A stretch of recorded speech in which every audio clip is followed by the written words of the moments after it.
Hi, fans. The post-game show is on. Here from Nagaoka, Don Callis, Kevin Kelly. The New Japan Cup is in the books for 2018. We won't spoil it for you right away if you didn't see it live. So we'll start talking about it in 3, 2. How about that tournament final, Don? Fantastic. Can you... No, I'm leaving it on today. You have germs. You have germs. I don't have any. You're infecting a lot of people. We all have germs. That's right. All right. Well, how about the fact that Zack Sabre Jr. was able to go through Tetsuya Naito, Kota Ibushi, Sanada, and now tonight in the finals, Hiroshi Tanahashi to claim the New Japan Cup? It went exactly as I had predicted. I think Zack Sabre Jr. is exactly the type of wrestler who can excel in a tournament because he doesn't take a lot of punishment, he doesn't take a lot of abuse, and he's able to last. And tonight, he targeted the body part and did exactly what he needed to do, get the submission over Tanahashi. Calls that finisher orienteering with napalm death. So sounds lovely. It's wonderful. Wonderful for everybody except Tanahashi. No shame in Tanahashi coming so close to win his third New Japan Cup. And then, of course, moments after the match, as expected, Zack Sabre Jr. challenges Okada. He will be next to face the champ at Sakura Genesis. And that's a tall order. Big size disparity there, but I will say this. Zack Sabre Jr. represents a very unique challenge for Okada in the fact that he is very unique himself. Someone different than Okada is used to facing. What I like is Zack Sabre Jr. has now got the great Taka Michinoku as his second. And I will take Taka over Gato, the spot picker, the wood tick, the money changer. I'll take Taka every time. Well, Taka has been in Zack's corner for 4 big singles matches, while Gato has been there for seemingly hundreds of matches for Okada. 10 successful title defenses. If he wins one more, he ties Tanahashi's record of 11. And so that will happen at Sakura Genesis. 2 weeks' time, April the 1st. Don, you'll be there, correct? I will. I'll be there. Yes. Is that a big show? It is. Okay, I'm in for the big shows. That's all I know. Gotcha. Well, it was, of course, Okada. Also tonight in tag team action, teaming with Chucky T against Chase Owens, Kota Ibushi. There were some moments in there where it could have swung either way, but in the end, Okada, with that submission hold of his own. It could have what? Could have swung either way. It kind of swing either way. Swung. I gotcha. You know, Chase had said beforehand he was going to beat Okada with the package pile driver. Didn't happen. Maybe don't telegraph it next time. Maybe don't talk about it, Chase. I mean, Chase is a guy with $1 million wrestling skills and a 5-cent brain sometimes. I really worry about Chase. How about He's a manager. Minoru Suzuki going after Tetsuya Naito early and often tonight. Those two are on a collision course. How about Roppongi 3K coming out and getting involved once again when they're not even booked on the show to go after Hiromu Ibushi and Despy and Kanemaru. They look great tonight. They look better than they've ever looked. And you notice that Rocky Romero, the hit machine with an S in front of it, wasn't here tonight. Maybe draw a little conclusion there. Rocky's so lazy now. He's not only taking a payoff from these kids, he doesn't even come to the shows. He sits home in California, collects a check. You know, you could almost change Rocky's name with Don, because you don't show up, you come in for the big shows, and you collect a check. You ever heard in the wrestling business they call it an attraction? I'm an attraction. You don't want to give the people too much of a good thing. They can't handle it. You're the meat and potatoes guy. You're here. They can put you out there, and you're good to finish in 5th or 6th place in the Meltzer Awards every year. Happy to do so. So, of course, also, there was a heavy challenge laid down by KES. They were victorious in a tag team match over Chaos. They're going to face Evil and Sonata sometime soon. I can't confirm yet whether it will be Sakura Genesis, but you have to believe that would be logical. Hey, listen, don't inject logic into professional wrestling, Kevin Kelly. Right, only you would do that. Only I would do that. We had a lot of fun here in Nagaoka. And, of course, now we head to California for Long Beach and Strong Style Evolve. That'll happen this Sunday or Monday morning, depending on where you are. That guy back there is giving me the finger. Or is that 1 minute? He's telling you to it's 1 minute. We're going to wrap it up. Yeah, don't get cocky. So we'll see everybody in Long Beach. We're going to have a lot of exclusive content from Strong Style Evolve and from the Fan Fest. Am I calling it this year? Because No. people are asking me if I'm calling it. No, we're not. All right, then I'm going to get paid and go to the bar. There you go. Perfect. All right, so that wraps it up for Nagaoka. For Don Callis, I'm Kevin Kelly. Congratulations, Zack Sabre Jr., your 2018 New Japan Cup winner. Welcome, everybody, to episode 89 of the Josh Lopez Wrestling Podcast. Oh, what am I talking about? It's not 89. It's 98. Well, obviously, reverse today. It's Friday, I guess. Welcome to the podcast, everybody. We are 2 episodes away from hitting the 100 mark here on the Josh Lopez Wrestling Podcast. If I want to count in total, I think I'm over 250. If you count the other shows I did on ChicagoSportsRadio.com. So there's been a lot of podcasting and radio shows over the last, let's say, 4 or 5 years. I started in 2013. So, yeah, just right around 5 years. And we have a fun show for you guys this week, as always. I got some sad news. Hopefully you guys are hearing me clear as possible. But my mic broke this morning while prepping to prepare this podcast for you guys. I was going to have Brandon call in the speakerphone and do like we usually have our usual setup. But today, this is not my day so far. But we're here recording podcasts nonetheless. At the end, we'll do a little small preview for the Strong Style Evolve show and just to give my thoughts on the New Japan Cup that I covered over the last 2 weeks. But I'm not alone this week. I have a guest on. This young man's been on my podcast before WrestleMania 33. He does a lot of work in the media world. He goes to college here in Chicago. He's a Chicago sports fan just like me. He has his own show called The Sports Authority, which you check out on Facebook. You check him out WRSE 88.7 FM here in Chicago. Follow me on Twitter at Real B DeJesus on Twitter. This is the one and only Brandon DeJesus here at Josh Lopez Wrestling Podcast.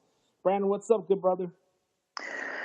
Oh, nothing too much, Josh. I'm just very happy to be here on this podcast once again, and I'm just happy to be back, and I'm ready to talk some sports with you. I'm ready to talk about WrestleMania. It should be another fun time. Yes, sir, it should be. Ladies and gentlemen, if you hear any air noises in the back, it's out of my control. I just have loud vents of where I live at, so it only goes for 3 or 5 minute intervals, so it should be that distracting. I mean, those who listen to the podcast, I make sure it sounds clear as possible. So here we go. Let's get this bad boy started. You mentioned, let's talk some Chicago sports before we get to the wrestling talk. I think it would be remiss without me giving a salute to Eddie Olczyk, who announced last night that he's cancer-free. The Blackhawk legend and broadcasting legend in the city of Chicago as well. So it was nice to hear last night that Eddie Olczyk is cancer-free and he doesn't have to deal with any more colon cancer, and it's really, really good news. Yeah, absolutely. And I will be the first to admit that I am not the biggest hockey fan in the world, but whenever I watch Hawks games and stuff like that, I'm always hearing Eddie Olczyk with Pat Foley, and I have to say Eddie Olczyk is fantastic at what he does. And also when he does play-by-play on national television on NBC with Doc Emmerich, I think he's a really great color broadcaster, and, he really gets me invested into the game. He lets me know what's going on. And again, I'm not much of a hockey fan, so I think he does an excellent job at what he does. And I just couldn't be more happy for him that he is now cancer-free. Now, let me ask you this. What do you want to start with, Bears or White Sox? You know what? I think the Bears and what they did in free agency was more eventful, so let's start with them, and then we'll get into the White Sox. Okay. This is my first time to talk about the Bears here on the podcast, actually. I rarely do sports topics here. Obviously, it's a wrestling podcast, but I also talk about life stuff. I just haven't had a chance to touch on the sports stuff recently. So this is a good platform to do it. I guess we could start off just overall, start off with the coaching staff first, because I think it's important to have context of where this offseason started before all these players came in. So we have a new coach in Matt Nagy, who's the offensive coordinator for Kansas City and worked with Andy Reid for over 10 years with 2 organizations. And he had experience in the Arena Football League. He was a star quarterback in Delaware in college back then. And Matt is had a big catalog of references and friends over the years, like Louis Riddick from ESPN, and the list goes on and on and on. A lot of people tout Matt for the success that the Chiefs were able to make the playoffs due to Reed giving him the play calling opportunities towards the end of the season. And everybody knows what's been going on with the Bears over the last 4 to 5 years, and we've been the bottom of the totem pole of the NFC North, unfortunately. And I think a lot of people in the city, especially local sports talk radio, lose context of where this organization actually was. And, you know, they like to say, oh, Ryan Pace should go along with John Fox as being fired, yet they forget that they were in a rebuild. So, yeah, you could rip Ryan Pace for having a 14-34 record, but are you going to have a winning record in a rebuild? That's my question. No, absolutely not. And, you know, you brought up Ryan Pace, the general manager, and, you know, I think he, with all the moves that he's done so far in this offseason, getting Trey Burton, getting Taylor Gabriel, Allen Robinson, Chase Daniel, among others, I really think he is committed to winning now. And you got an offensive-minded coach in Matt Nagy, and the offensive coordinator as well, Mark Helfrich. He was the head coach at one time at the University of Oregon. He took over for Chip Kelly. Right. So they're trying to get Mitchell Trubisky as much help as they can, and I love all the moves that they've done on the offensive side of the ball. And quite frankly, I've told you this before on Twitter, I think if we draft Calvin Ridley out of the University of Alabama, which I really, really like, you pair him with a quarterback like Mitchell Trubisky, who's going to continue to produce, unlike, you know, the Alabama quarterbacks that he's played with, you know, Jalen Hurts and Jacob Coker. I think that Calvin Ridley is going to thrive in Chicago. I really do. You're in the grist of getting your broadcasting degree like I did, Brandon, and I've been in the business for 5 years now, and you're doing shows now too, and you're learning about the business from both a writing and just on-air standpoint, whether it's video or audio. I think this is just my opinion. I want to get your thoughts on this. I'm not one to play revisionist history, and I listen to a lot of shows like Harbin and Yurko, and especially Mark Silverman, who are the experts at revisionist history. I think it's fair to say that not every general manager is going to have every decision right, especially in a rebuild. But I think since this renaissance with the Cubs, unfortunately, much to our dismay, I think it's clout their judgment in thinking that every general manager in the city has to be like Theo Epstein. There's a problem with that. There's only one Theo Epstein. So now we have this narrative where every team in the city has to rebuild and be held to Jed and Theo's standards. But those guys are unique to their own circumstances. You want to tell me you want to find the Theo Epstein in the NFL? Find him, and then I'll agree to your narratives. But this is my opinion. Are you one that likes revisionist history? Because I think all the complaints that have gone towards Ryan Pace has come out of revisionist history and stuff that's not based in fact. And I respect everybody in the business that grinds every single week, whether on a national platform or not. But it's uncomfortable to listen to people just ranting and dishing out hot takes on Ryan Pace when most of the league executives put him over for how he constructs his drafts. And I remember Cap saying this all the time on Sports Talk Live about how bad the Bears were as a roster when he got to the city in 2015. And where we are right now, simple question. Do you like revisionist history in media or no? Because I think people misconstrue revisionist history to, I'm just speaking the facts. I'm just being honest. Well, here's my take on the whole thing. Like, of everyone saying, everyone wants to rebuild just like Theo Epstein. My whole thing is this. Baseball and football are two completely different sports. Right. You're going to rebuild your team in completely different ways. Baseball is a 162-game season. You have a lot of time to figure out whether or not your pieces are going to fit or not.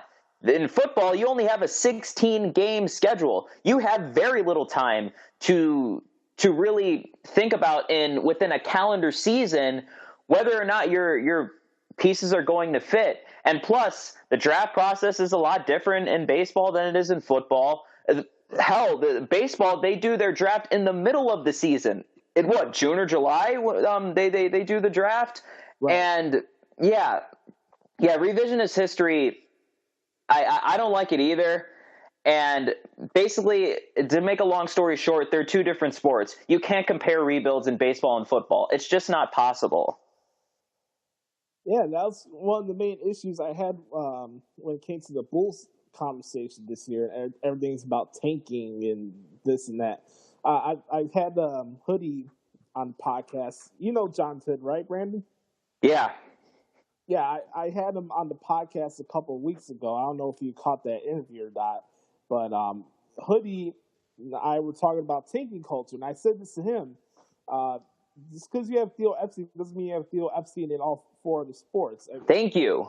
Unless you're actually developing players where you actually have drafted, then okay, I'm not an advocate for tanking. I'm sorry, guys, if that bothers you, but just to have trends and stuff that fits cool on Twitter, on Facebook is something that I've never subscribed to, and that actually, a lot of that stems from wrestling too, and you know that as well as I do, Brandon, because you listen to the show a lot, and you know where I'm coming from with most of this stuff.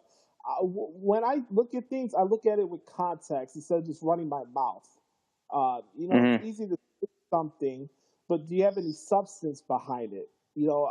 We can dish out hot takes all day long, but what are we actually getting out of it? Nothing. So that's what I want to pose to you guys, especially young broadcasters out there.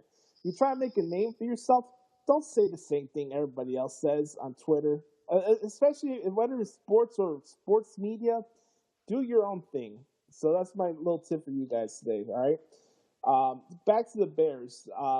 Like you mentioned, we got Allen Robinson, brought in Taylor Gabriel, Turbo Time from Atlanta, Trey Burton. You have Cody Parkey, the kicker from Miami, who actually had experience with Chris Tabor, who's the new special teams coordinator. Little news on Chris Tabor, and he said this on his press conference when he was introduced here in Chicago, that he went through 4 GMs, 2 owners, and 5 different coaches in almost 10 seasons with the Cleveland Browns.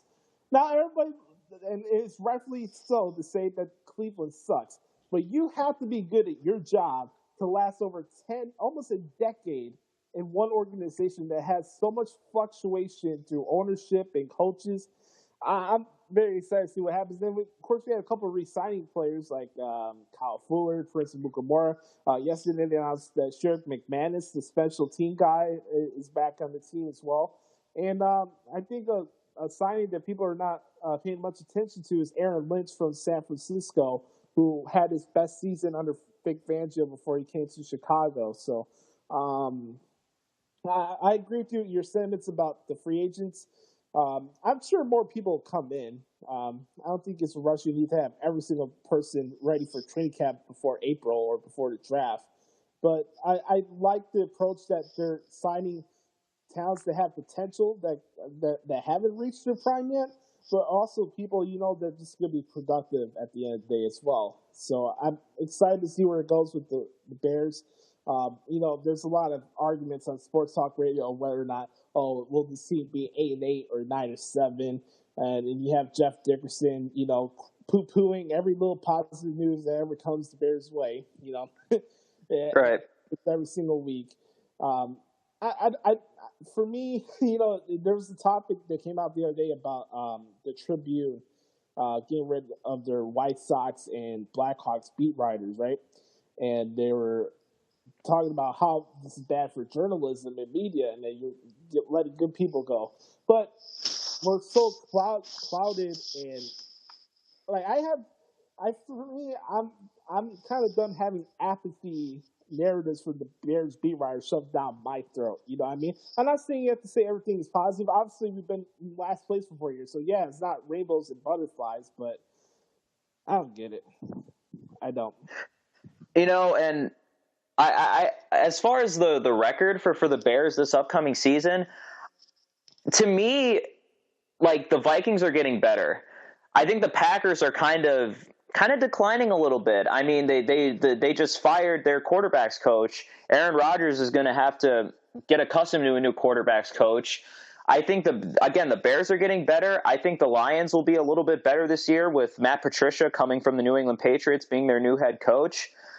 And with all the new additions, with the front seven getting better, in my opinion, I really love our front seven. Our corners are still very young. They still need to develop. I think with Mitchell Trubisky in his second season, I honestly believe you can look at a 9-7 or even a 10-6, maybe getting a 6 seed in the NFC. I really can see it. I can see that too. I'm just very interested to see who they pick in the middle rounds, because that's where Ryan Pace has been most successful in the draft so far. Snagging Jordan Howard and Nick Kwiatkowski and Tariq Cohen and Eddie Jackson last year. And those are steals that people don't pay much attention to. So see who are those guys this year. If I had to pick my choice at number 8 for now, it would probably be Quentin Nelson, just for the fact that, the team is solidifying what they want to do offensively. You need to have, you have to make sure that, you're making all these decisions for the quarterback. You got to make sure your quarterback's protected. So I'll probably go with Quentin Nelson at 8. That's me. Let's move on to the White Sox really quick. I'm very, very excited for the season for a bevy of reasons. One, I don't have to hear about Cubs stuff 24/7, and that's the most important part. Secondly, I'm just very excited to see where this team goes. I have no expectations for records or playoff appearances. We could win 75 games. We could win 85 games. I have absolutely no idea where this team is going, and I like that. I like the young guys that we have that we acquired in all those trades last season. Ricky Renteria is a very underrated manager, and I think the future is very bright for our White Sox in the South Side. By the way, Forbes, go screw yourself. The guaranteed rate field is not the 28th ranked baseball stadium in the United States. Just go screw yourself. Give me a break. It's beautiful.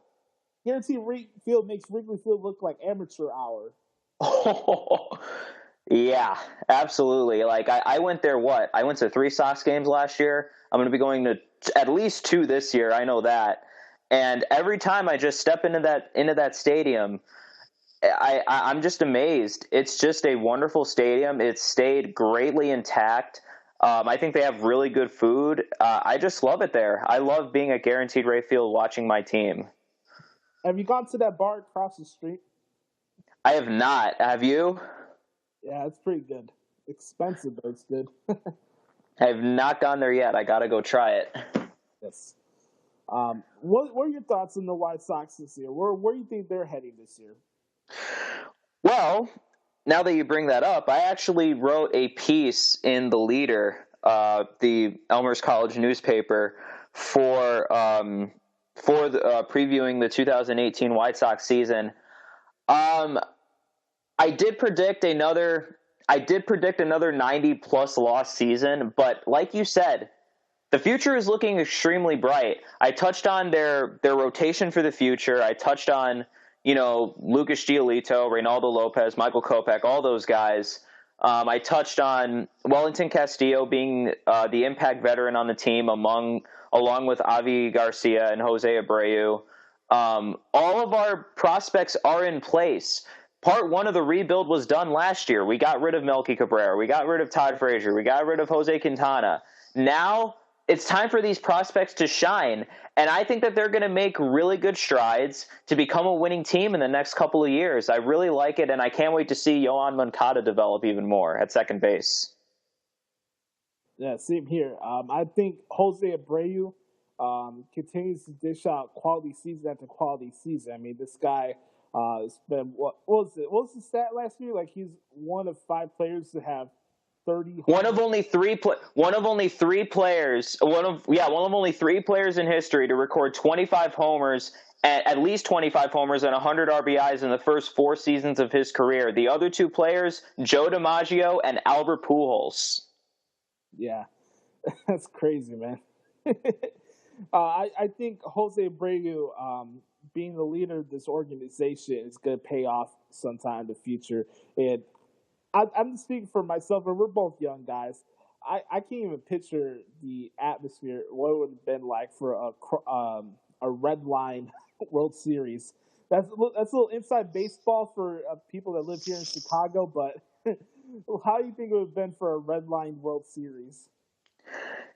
It would be insane. It would be absolutely insane.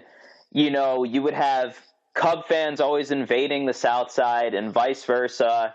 You would have constant arguments between White Sox and Cubs fans. I don't know. I would not be shocked, especially in the city that we live in, Josh, if it got violent as well. It would be rather insane. I mean, we did have a Subway World Series back in 2000 with the Mets and the Yankees, and I don't really recall much violence going down, but you put those 2 teams together in the World Series in Chirac, and stuff is going to go down. Right. Yeah. Fists are going to be thrown and bodies are going to hit the floor. Yep. That's how it is in the city. Brandon, let me ask you something for your experience not being part of the media now. Where do you see it as a whole, whether it's wrestling or sports, what you like and don't like, and what niche are you finding for yourself personally in this media landscape? For me, it's a sports talk radio host. I've been applying for internships everywhere, have had no luck so far. But sports talk radio and radio in general is definitely my passion in life. But, my ultimate goal really is to get on TV. I would love to be on a Fox Sports 1 or an ESPN anchoring Sports Center or, anchoring Fox Sports Live, something like that. And if it leads me to, a backstage interviewing job with WWE, then hey, I would be very, very happy. But definitely those 2 things, radio and TV, are definitely my niches. I've done the leader for a year now, and it's been cool, seeing my writing improve, but I want to have more creative freedom. So I've been thinking about going independent, kind of like you have with your great, phenomenal wrestling transcripts. I may be going independent, writing about, any baseball stories I want, any football stories, anything that I want, basically. And so I might be blogging about that, but really it's radio and TV. And over the last 3 years that I've, done radio and all that fun stuff, I've definitely had a great time. And you've definitely been one of my biggest supporters, so I thank you for that. No problem, man. It's well deserved, my man. And let me ask you this real quick. When did you first start seeing my articles? Was it WrestleZone or the website that I have right now? Oh, it was definitely WrestleZone. This may have been back in 2015 that we started following each other. Yeah. And and you were on WrestleZone at the time, and that's when I first started seeing them. And I'm not sure if you followed me first or if I followed you first. You may have followed me first, and then that's when we became friends, and that's when I started reading your transcripts, and you've just been doing a phenomenal job. Thanks, man. I appreciate that. I've been doing these type of articles for 4 years now, and it's evolved from where I started. I tell the story all the time here on the podcast. My first play-by-play article I did was the night CM Punk quit WWE. Yeah. So, my favorite wrestler. My first time doing an article, my favorite wrestler leaves the company. I'm like, it's a fitting way to start this off. But it's evolved, and I've carved a niche out to myself, and I was able to have these articles rank as high with CBS and other outlets when I was at WrestleZone. Didn't have the compensation for it, but that's the wrestling media for you. That's a little behind-the-scenes joke there. And I started this website back in May, and I wanted to change things up for a bit. That's basically what my website's for. It's a reference sheet. If you can't watch shows or you want to be like a wrestling play-by-play commentator like I want to be, follow along with the moves. That's why I format the way I do. There's obviously, if you're a wrestling fan, you watch for multiple years, you know where there are different parts of the match. And it's my goal to make sure that I hit those points on those articles. I always preface this for anybody that reads my articles. I am not responsible for backstage promos or in-ring segments not making sense. I'm doing my best to transcribe the dialogue for what it is and give you guys what actually happened. You can form that logic for yourself, but this is a very important way to transition to wrestling. You apply logic to wrestling, you're doing yourself a disservice. It's the most illogical form of entertainment out there. It really is, and you kind of have to, and you really have to really take it for what it is. It's the nature of the beast, and when someone would want to work for WWE, guess what? That's the environment that you have to work with, right? Mm-hmm. And you have to suck it up and deal with it. Yeah, so it's been fun doing these play-by-play articles. I feel like I'm in zone right now and dishing out these New Japan articles. I feel like if I was given the opportunity to sit at ringside and call a match, I think I could do it. I think now my next part of it is trying to figure out telling the actual story, like the background stuff. But that comes when you're actually in the business. But again, thanks, man, for checking out the articles, man. I really appreciate it. Yeah, not a problem. And again, I greatly appreciate your support. And yeah, you're definitely someone that I've looked up to over the last couple of years. And basically, this is with any job out there in the world. If you can do it, I can do it. Anybody can do it. You just got to put in the work. You just got to put in the grind. I've been doing that with my articles in the Leader. I've been doing that with preparing every single week for my Sports Authority show. And again, it's a grind, but I wouldn't have it any other way. And I love the field that I'm in. Let's start off with this. What did you think of the Ultimate Deletion the other night? Me personally, I liked it better than it was in TNA. I found this very entertaining, and just hey, if we get to see Broken Matt Hardy in WWE, even though it may not be what it was like in TNA, I'm happy. So I liked it. It's crazy, Crash TV type of thing, but hey, it was entertaining. Absolutely. I'm saying it's crazy because I was documenting these Impact shows when the Broken Matt Hardy character first came up, and people were not watching not watching TNA, and I don't blame them for that reason. Matt was basically dominating the show, and the rest of it was horrible. Matt is solely involved with this character and introducing his family and what he and Jeremy Borash did with the Impact Deletion specials were interesting. And they even brought it to pay-per-view one time. I think it was Bound for Glory. I think they did one deletion special there. I could be wrong. But, I never thought I was going to see this type of special on WWE. And they did it exactly how it was in the first one. And, getting to see Matt on the hologram on Vanguard 1 was hilarious. This even started off with Reby playing Bray Wyatt's theme song. I'm a big music guy, and I appreciate talented musicians. And Reby, even though she's super, super hot, being a Puerto Rican, she is very, very talented on the ivories of keyboards out there. Yes. So I loved it. I thought it was very funny. My favorite part of the segment on Monday was where they're in the Dome of Deletion, and then out of nowhere, Matt is like, "Chair of wheels, more." Yeah. and then he goes. I remember this because they did this in TNA. He goes on the monologue, and he's like having this weird orgasmic look on his face. And he's just driving it by himself with his hands up in the air. And that was my favorite part of being. I was covering the show live this past Monday, and I had to pause it for like 5 minutes because I couldn't stop laughing. Yeah, it was definitely a good segment, and I've kind of noticed this over the last, year or so. This really started with the build-up to the Randy Orton-Bray Wyatt match at WrestleMania, where, they're taking the build-up toward matches and all that stuff, or conclusions in this case, and they're really, being creative, going out, to some place or some like, I don't know, some warehouse somewhere, and they're really, doing a great job filming these segments, like Randy Orton, burning everything and with his pose and stuff like that, the House of Horrors match. I really like the creativity in these out of the ring segments.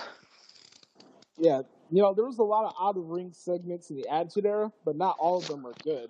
I think No. good about that. Yeah, not everything in the Attitude Era was a bed of roses. Yes. Thank you. I'm not the only one that feels that way. Jesus Christ. So there's been a lot of questions about where we go from here. I think we will see more Delete specials as the year goes on. But as far as Bray Wyatt, do you see him joining the Woken platoon, or you see him repackaged into something else?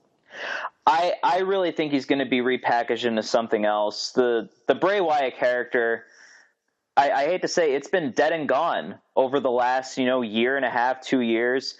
He really never recovered from the loss against John Cena at WrestleMania 30.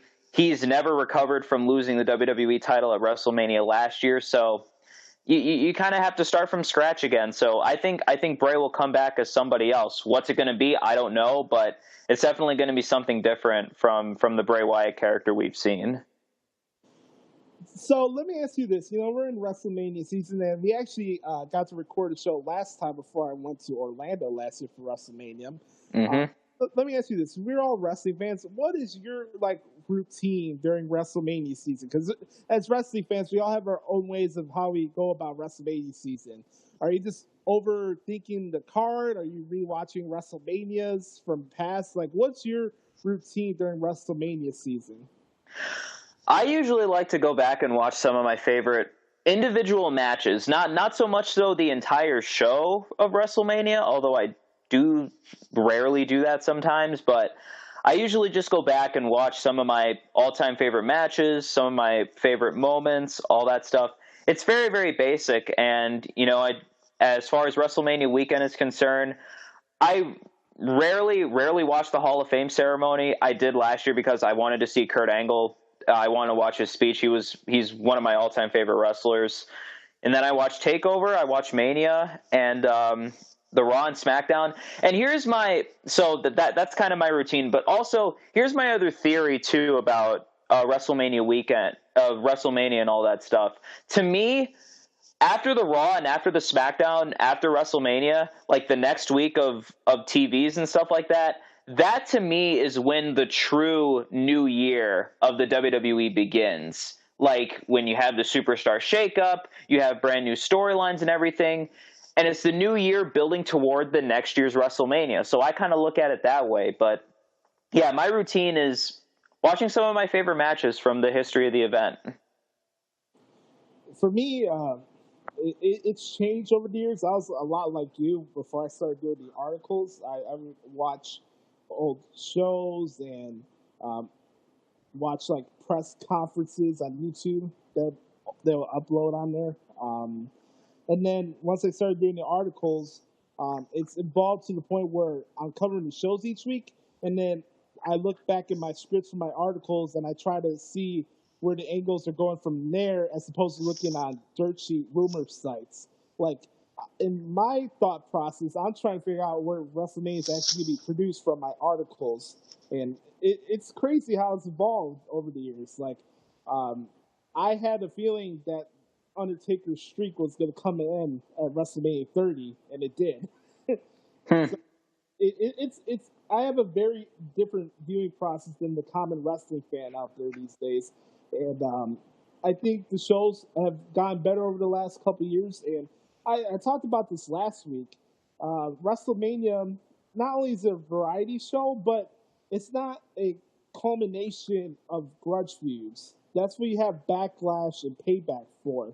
These are attraction matches to appeal to casual viewers that want to watch WWE for the rest of the year. Exactly. Yeah, and that's what I enjoy about it. So when I look at Twitter and everybody's so boggled down by the card every year, every year you always see on Twitter, oh, the card this WrestleMania card stinks, this WrestleMania card is awesome. The card, the card, the card. Like I have overload of card tweets on social media sometimes, man. It's like, okay, let's look at the card this year. Yeah, it's gonna be a very, very good wrestling heavy edition of WrestleMania. That's what everybody wants, right? We want WrestleMania to be Wrestle Kingdom now, right? Oh boy. Like when you look at John Cena and The Undertaker, right? And people are like, oh, I don't want to see this feud. I'm different. I'm a very big historian type of guy, and I think it would be a shame that these two never had a one-on-one match at WrestleMania. I'm not looking at it as a match. I'm looking at it as a story. You know, look at Hulk Hogan and The Rock from WrestleMania 18. The match sucked, but the crowd was so loud that they stole the show, and the story they're told made it enjoyable for them. And they completely turned on The Rock. Right. Exactly. I really think when I think the Undertaker is going to show up. I do like how WWE's milking it with having Kane coming out and like, damn it, give me the Undertaker now. But you know, we always ask for the WWE to build to things. You know, Taker will show up, but I'm very interested in the story that he and John Cena are going to tell inside the ring at WrestleMania. We don't need Undertaker to cut promos to sell this match. John Cena's doing that.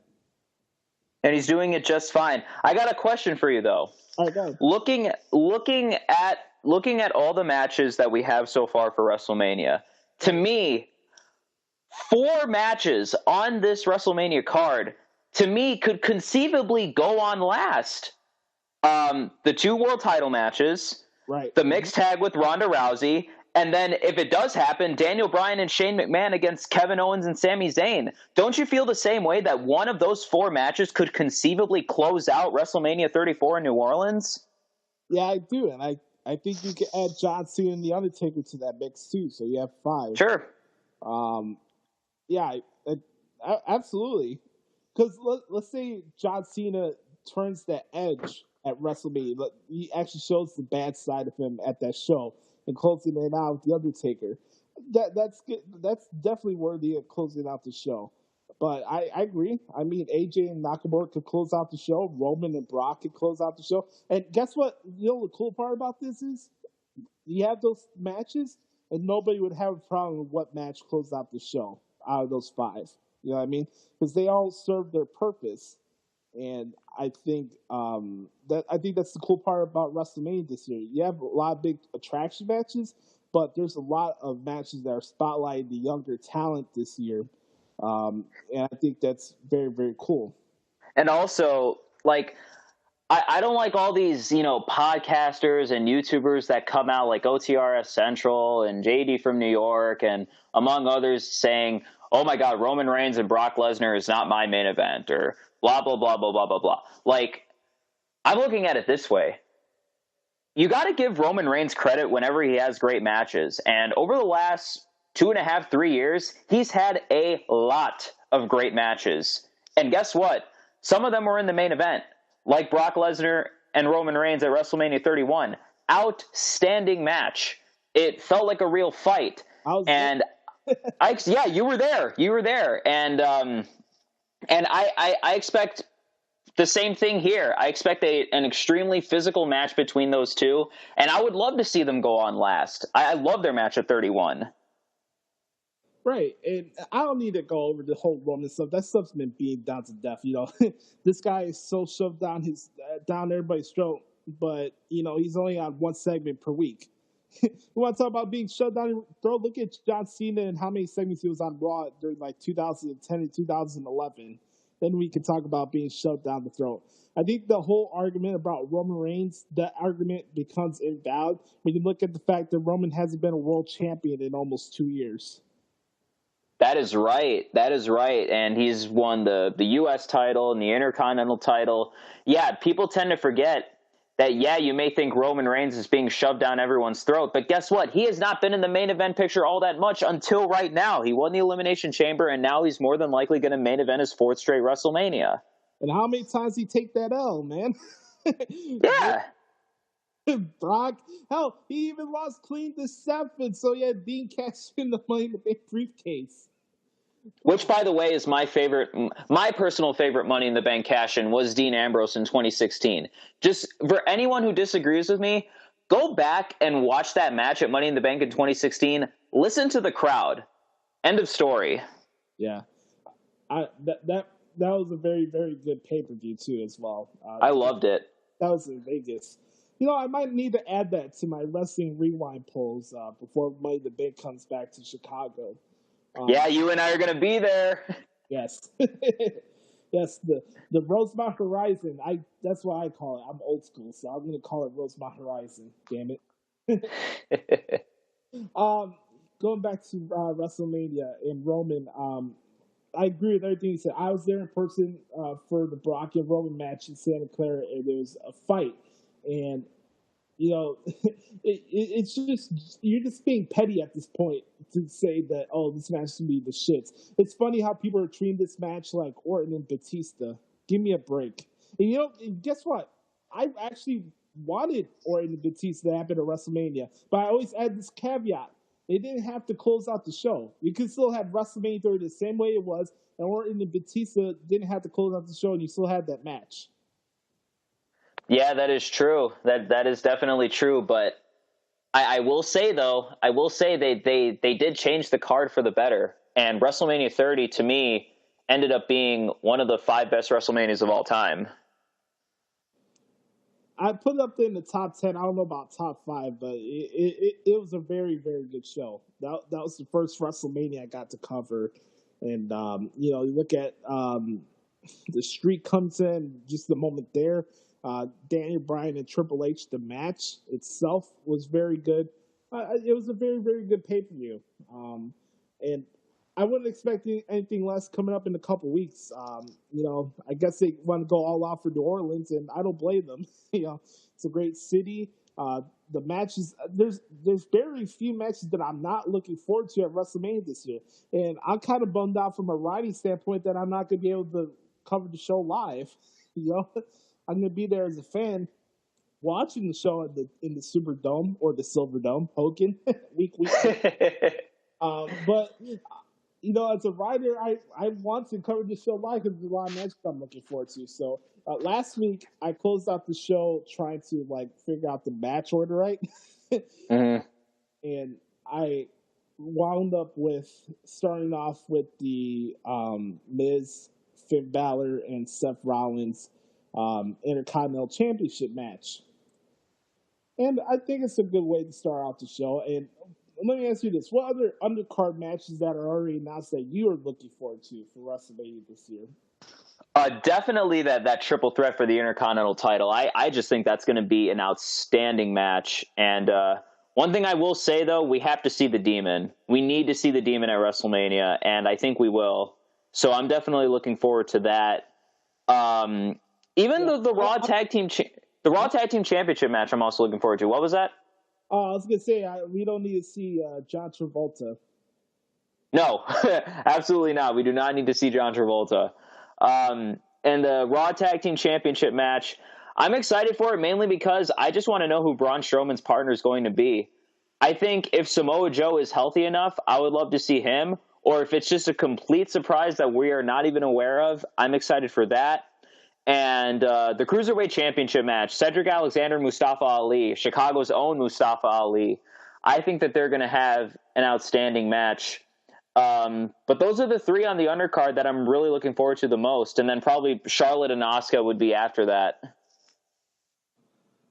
I'm very excited for what's going to happen with Kevin Owens and Sami Zayn and Shane and Daniel Bryan. I think that's going to be awesome. I mentioned before, I'm very excited for Roman and Brock. Other undercard matches that have been announced, like you said, Cedric Alexander and Mustafa Ali. I've been very fortunate to cover this Cruiserweight Championship tournament that's been going on 205 Live over the last couple of months. And the matches have been absolutely insane over the last couple of months, especially the one Mustafa Ali had with Drew Gulak this week was freaking off the charts. Yes, it was. Whether those guys are on the kickoff show or not, the fact that they're getting the stage at WrestleMania to do what they do, I think it's awesome, man. Honestly, don't be surprised if a lot of people are talking about that Alexander and Ali match when they're walking out of the Superdome on April 8th. Oh yeah, those two guys are fantastic at what they do, and I do believe Cedric Alexander will win the match. But if Mustafa Ali wins Chicago's own, that would be one of the best moments on the show for me. Absolutely. Do you have any other WrestleMania related questions or questions in general before we head out of here? Yeah.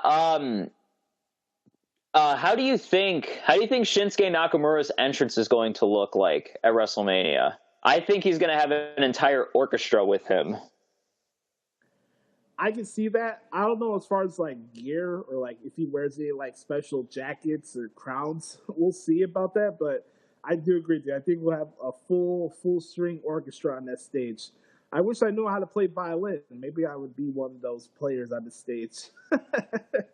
And the thing I love about Nakamura's entrances, especially in those takeover shows, they've kind of grown his entrance a little bit. First, at TakeOver Brooklyn a couple years ago, you just had Lee England Jr. there playing the violin, and then they kind of upped it a little bit when at NXT TakeOver Toronto. But now that this guy is on the main roster, now you can go full out just awesomeness now with his entrance. So I kind of like how they've built it up, and now he's on a big show like WrestleMania in one of the biggest matches on the card, and now he can have a spectacular entrance that we all know that he's capable of having. I want to mention this for everybody that's listening to the show right now. I want to say this real quick. Make sure when you head to WrestleMania this in a couple weeks, let's not make a competition out of TakeOver and WrestleMania. That's not the point. It's a celebration of the entire company for what it is. Let's not make it what it's. NXT is not WCW. It's not Ring of Honor. And I've talked about this in the past when it comes to the show, Brandon. And I like NXT. I cover the show each week, and I cover a lot of the takeovers. Me and you went to the takeover in Chicago last year. Oh my God, it was so spectacular. Yeah, the takeover shows are fine, but for me personally, during Big Four weekends, I dread the nonsense that comes with the reaction toward takeovers. Oh, good luck, main roster. Good luck. You're not going to top this show. I'm looking at the card this year. WrestleMania is and the card next to TakeOver New Orleans. It very well could compete. It is super duper competitive. Yeah, it's competitive, but I'm looking. I have the same amount of excitement for both shows, though. Oh no, I do too. Like, I just don't understand why we have to make a competition out of every TakeOver special. Yeah, it's very unfair. It's super duper unfair, and yeah, you have TakeOver. It's almost like, to me, it's like the appetizer, and then the main course. Let's and then you get to WrestleMania. Like, I don't do that, even though most of the time the TakeOver to me the TakeOver shows do end up better than some of the Big Four shows that we've had over the past couple of years. But this year, WrestleMania, it very well could be better than TakeOver, and I won't be shocked if it is. One last thing on the wrestling front. We had the announcement that Money in the Bank is coming back in Chicago. We have TakeOver coming back as well. And then also, I can't forget the All In show that's coming in September later on this year. Just in your opinion, where do you think we are as a city as far as wrestling is concerned? And do you feel bummed out that we don't get like Big Four specials in the city? And what's your excitement level for this All In show at the Sears Center Arena? I just think Chicago continues to thrive. I really do. Yeah, sure, we have not had, a WrestleMania here in 12 years. Yeah, we've still never have hosted a Royal Rumble. I cannot believe Chicago has never hosted a Royal Rumble yet. That's a joke. We really need to host a Royal Rumble very soon. But I love where Chicago is going as far as a wrestling city. We're getting well, right now, Money in the Bank is going to be one of the big five pay-per-views. And I'm excited that we're getting it here. I'm super excited for All In. I can't wait to get my tickets for it. And as soon as more stars come out, as soon as, some of the talent comes more to fruition, I'm going to look forward to it even more. And I can't wait to be in the Sears Center Arena on September 1st that day. But I love where Chicago's going. I really like Chicago as a wrestling city. It's great. Ladies and gentlemen, before we head out here, I just want to share some comments about New Japan Pro Wrestling. And I haven't had a chance to record this because my mic's all messed up. We had to change a bunch of stuff today for the podcast. But I wanted to say it was a pleasure to cover the New Japan Cup over the past couple of weeks. They finished in Nakawa in Wednesday, and they had the finals with Hiroshi Tanahashi and Zack Sabre Jr. Zack Sabre Jr. is your 2018 New Japan Cup winner. He's going to fight Okada for the IWGP Heavyweight title at Sakura Genesis, which is happening on April 2nd. So New Japan is bringing out big specials as well before WrestleMania. And there's a special coming up this Sunday on Access TV called Strong Style Evolve. You got the Golden Lovers, Kenny Omega and Kota Ibushi against the Young Bucks. You have Will Ospreay against Jushin Thunder Liger. Will Ospreay is replacing Rey Mysterio, who will not be on Strong Style Evolve this Sunday. Then the other match I saw that was announced was Jay White against Hangman Page for the U.S. title. That should be pretty good. And then there's a tag team match that I'm very, very super excited for.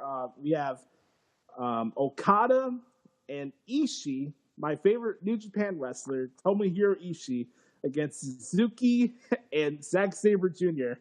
And hopefully these two get to brawl in the crowd because I mentioned this on Twitter a lot when I'm covering the shows live. And it has nothing to come from any racial point of view. I just think it's funny from a positive standpoint. Anytime there's a brawl in the crowd in a New Japan show, the way the ring announcer just loses his mind. Like these guys have like knives in their hands. Oh yeah, it's hilarious. Again, it's a sign. Again, it's a sign.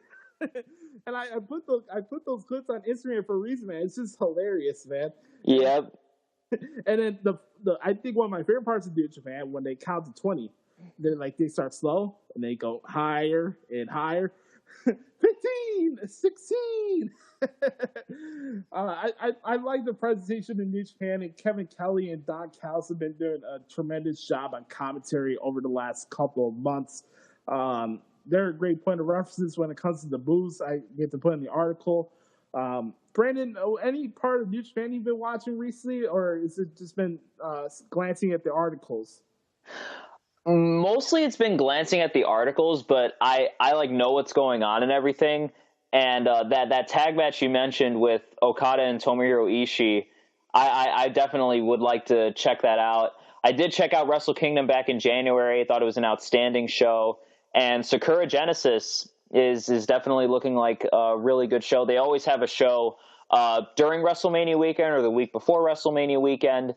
And I'm just very excited for what's to come in New Japan. I love watching it. I love a lot of the people that work there. They always bust their ass. They always have great matches. They always work very, very stiff.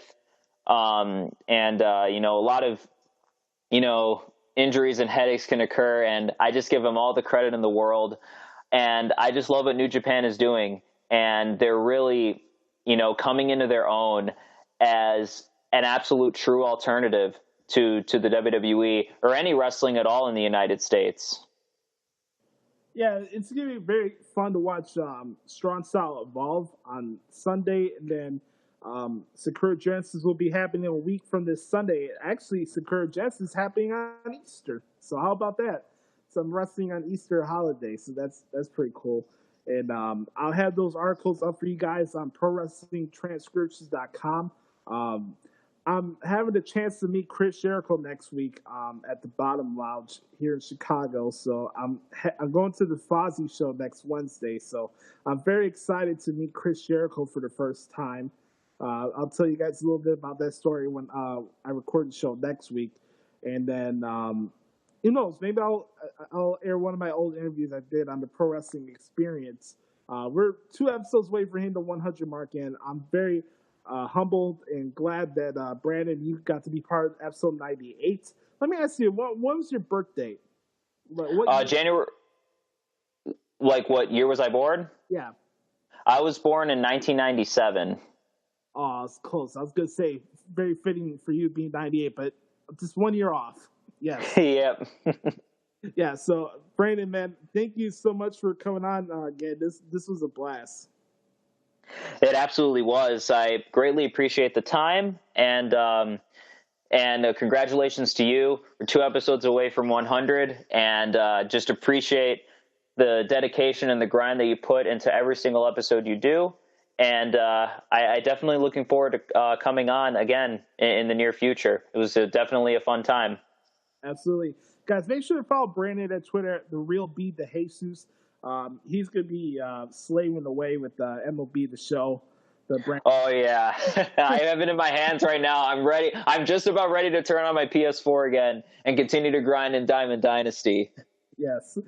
You can check that out. And, the Sports Authority show that he does, and support all his work he does at Elmhurst College, and their talk radio station. And Brandon, we'll have you back here a little bit after WrestleMania season's over. But I'll see you around hopefully sometime soon. Maybe I'll see you during Money in the Bank weekend. But thanks again for coming on. Ladies and gentlemen, you can follow me on Twitter and Instagram at NotoriousJoshi.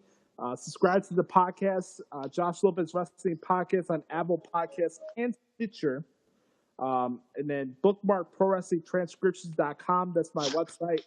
And we're 2 weeks out for WrestleMania, 2 weeks out for episode 100. So it's a great time to be a wrestling fan. Hope you guys enjoyed episode 98 of the Josh Lopez Wrestling Podcast. Hopefully this sounds very good because my mic went to shit to me this morning, and hopefully this was worth your guys' time. So for Brandon, my name is Josh. Enjoy episode 98 of the Josh Lopez Wrestling Podcast, and we'll talk to you next week.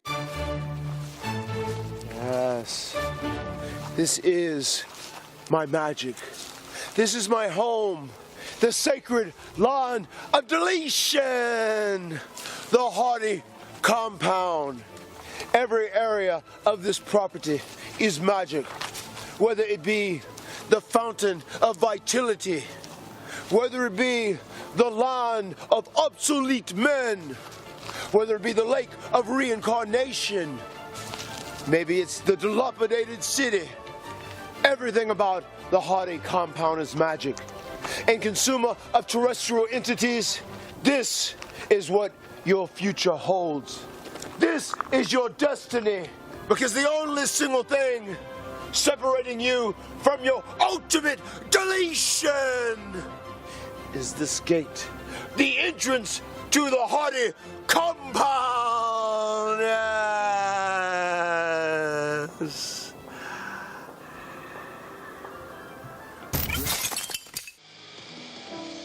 Tonight is the night, and I have invited each and every one of you, the WWE Universe, because these events must be documented. Yes, my beautiful wife, Queen Rebecca, play your magical music on the piano. Excuse me, King Maxwell. Yes, King Maxwell. King Maxwell, Lord Wolfgang, everything I do for you, my progeny, including ridding this plane of the dastardly Bray Wyatt. Vanguard 1, I need you to scan the property of the Hardy compound non-stop, because we will be seeing an intruder today. It will be the consumer of terrestrial entities. Senor Benjamin, I need you to prepare the battlefield for annihilation.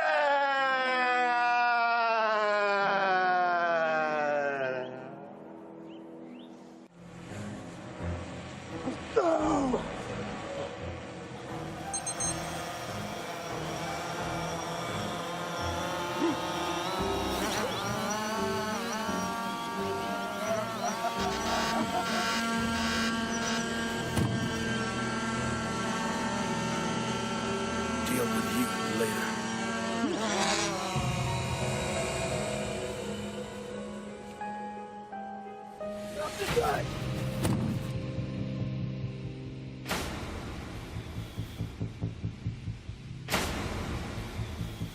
He got the whole world in his hand. He's got the whole wide world in his hands.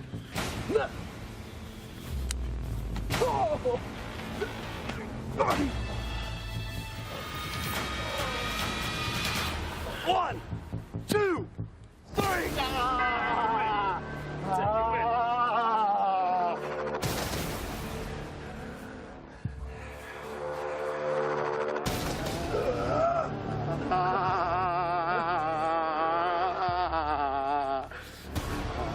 Not over, Matt. It's not over. Oh, yes, Bray Wyatt. It's over.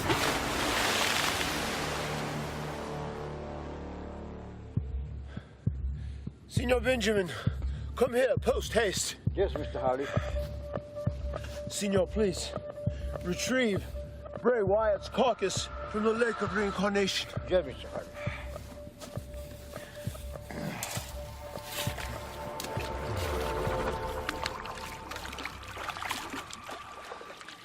He's not here, Mr. Hardy.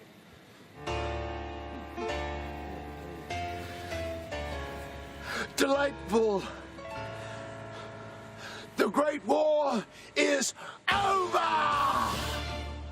Bray Wyatt has been deleted! Will it be a very, very short reign for the Chaos Trio? I don't like the way Fale is looking at our ring announcer, Abe. I do. 챌린저 팀은 바레ットクラブザ・シルバーバックゲリラズ・オブ・デスティニータンガー・ローアー Anywhere he wants.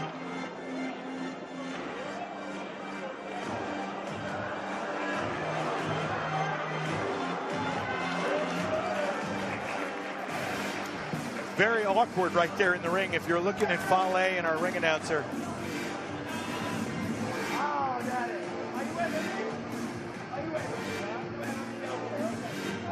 The Bad Boy 타마 통가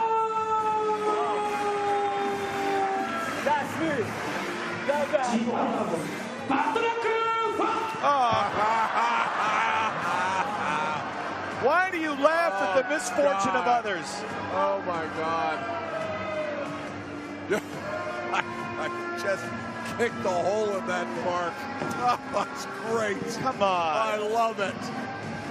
Like getting kicked by a horse, Tama too. not helping the situation. Of course he's not. Oh, Wait. good, he's going to talk. He's going to ring announce. 바르크 He can do it all. Oh, come on. That's not what Abe says. He's Japanese. He's perfect. No. Oh, God. Nothing is perfect about this. This is a tragedy right here, Don, and you're laughing. Don't at come it. back. You're fired. Hey! You're fired. English right there?